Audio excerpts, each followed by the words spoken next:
Good day, I'm Stephen McHugh, and this is your JIS news for April 25, 2022. Jamaica's revenues from exports increased by over 15% in 2021 compared to the 2020 outturn.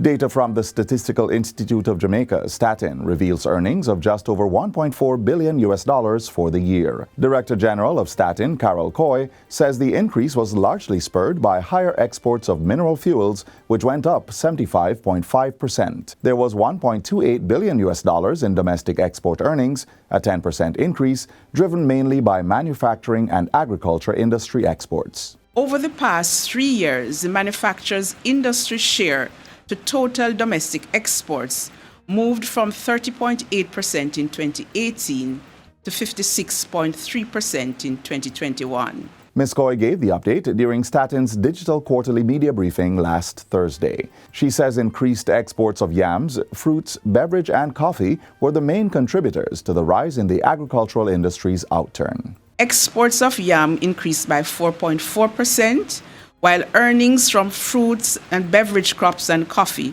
rose by 34.3% and 8.9% respectively. There was, however, a 10.6% decline in the export earnings from mining and quarrying, which brought in $465.2 million. The Statistical Institute is also reporting that Jamaica's unemployment rate fell to a new record low of 6.2% in January 2022. This is a 0.9 percentage point lower than the figure recorded in October 2021 and 2.6 percentage points below the outturn for January 2021. STATIN's Director General Carol Coy says breakdown for the labor force survey for January 2022 shows male unemployment decreasing from 7.6% to 4.8%, while the female equivalent declined by 2.5 percentage points to 7.9%.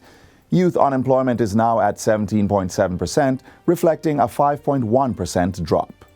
Meanwhile, the overall number of individuals employed in January 2022 rose by 4.8% or 57,800 persons compared to the corresponding period last year. The number of employed Jamaicans is now 1,257,100. Females recorded the larger increase in the number of persons employed.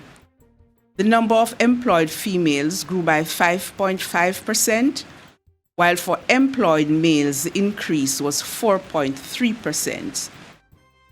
Looking at the employed labor force by industry, the industry group real estate and other business services accounted for the largest increase in employment of 24.9%, moving to 126,600. The number of persons classified as being outside the labor force stood at 755,600 in January. Several communities in Portmore are to receive new digital water meters as a part of the government's non-revenue water reduction program.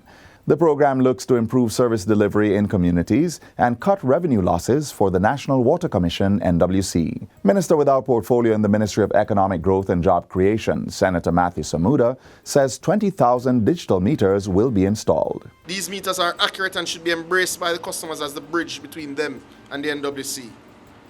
This improved service delivery will benefit residents in various sections of the municipality, including areas such as Naggohead, Portmore Lane, Reedspen, Old Brayton. The minister made the announcement during a recent staff recognition ceremony for teams involved in the water reduction program.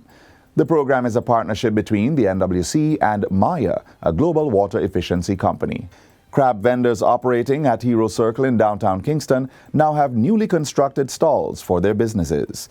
The stalls were remodeled through a partnership between the Kingston and St. Andrew Municipal Corporation, KSAMC, and Jerry and Nephew. Minister of Local Government and Rural Development, Desmond McKenzie, says the development of Crab Circle marks a tremendous day for the Fletcher's Land community.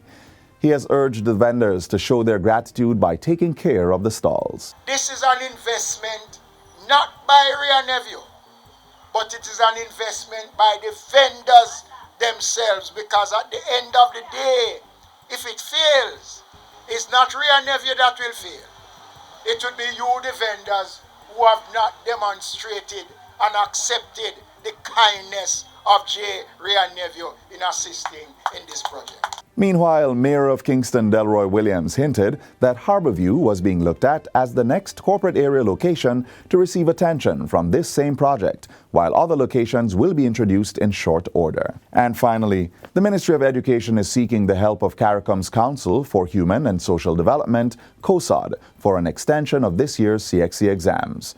Portfolio Minister Favour Williams says the ministry has requested an urgent meeting with COSOD's chairwoman, Senator Kay McConney, to discuss the matter. Minister Williams revealed this during Friday's installation ceremony of the National Youth Advisory Council of Jamaica 2021-23 cohort. She says the request is being made in the wake of a survey conducted by the ministry and the National Secondary Students' Council between February 23 and March 8. In that survey, students were asked about their preparedness for the CSEC and CAPE examinations.